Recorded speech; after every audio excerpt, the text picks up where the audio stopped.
All right, so I need your eyes up here, please. If you want to position yourself so you can see the screen, that would be great. See if we can get this out just a little bit. And I am videotaping right now, so I'll ask you guys to kind of wait on the questions here for as long as possible. So I have hot glued it down. It looks like it's pretty well dry. But understand, when I paper mache this is in a sense going to glue it down even more. All right? And my goal is to glue the entire head, the base, and then I can paint later after everything's dried. So the paper mache, I will have it in either a blue bowl, but I actually would rather start with the cottage cheese containers or the sherbet containers because I have lids for most of those. Now this stuff is slimy. I like to call it the elephant snot because it's very, very similar to kind of like snot. All right? Funny. All right, so I'm going to go ahead and dip this in. And my goal is not to drip this all over, but we do cover the tables for the reason that it might get covered. And so I'm going to go ahead and drain this off, and that's a little tricky to see on the camera here. But I'm also going to take my fingers and run it along the edge to just get some of that off also. And then I'm going to lay this down. Now this is a long enough strip that I'm actually going to lay it from the base all the way over the nose of my animal. So you can see here I put it on the base, okay, and then I went all the way over to the nose.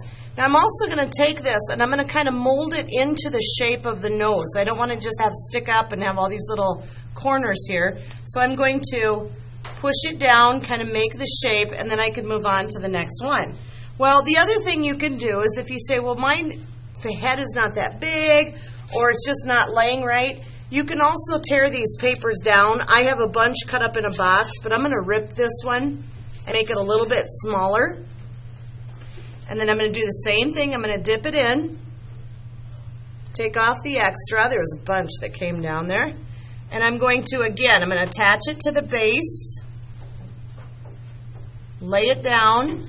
Here, let me put this a little bit different on the screen there.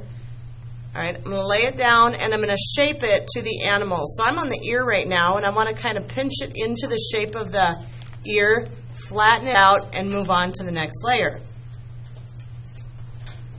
Now, we're going to do an entire layer trying to go in one direction, and then we're going to do another layer going in the other direction for the simple reason that as I get done with my first layer, it's very possible that I say, okay, well, I don't know where I left off. If I've got a layer going like this and my second layer goes like this, laying across this way, then I can tell that the pattern of the print is different. So we'll get an entire layer going this way. And on this one's not big enough. I'm not going to have it go all the way down to the base, but I want it to go in the mouth. And I'm going to mold it into the mouth and just flatten it out. As you get going, you will find that at some point you may lay a dry piece on and go, oh, I forgot to get that one wet. But you've got so much gunk on your hands and you have so much gunk on the animal that you can just kind of move it around. So in fact, if I lay this one down, I could probably get enough of the elephant snot, the gunk, to just say, okay, I'm going to just kind of smear it around. Okay? Mine's a little bit dry. Now, we may have to get more boxes because as these get wet, we do not want them to fall on each other and stick together. So I'm in the process of trying to locate more boxes, but we're obviously going to have to put this little creature with its whole bunch of paper mache stuff into an area where it's safe and it's not going to get bumped into with another piece of paper mache creature or anything like that. So I will talk to you guys as we get towards the end of class about where we're going to put these.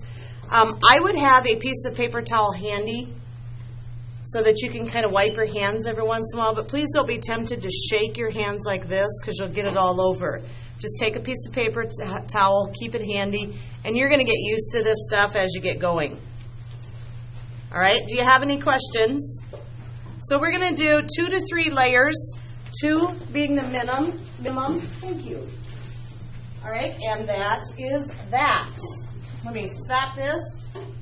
I would like to see that the yellow table, orange table, and the, let's see here, black table, if you guys will go in the storeroom and find your creatures. Okay. Thanks, guys.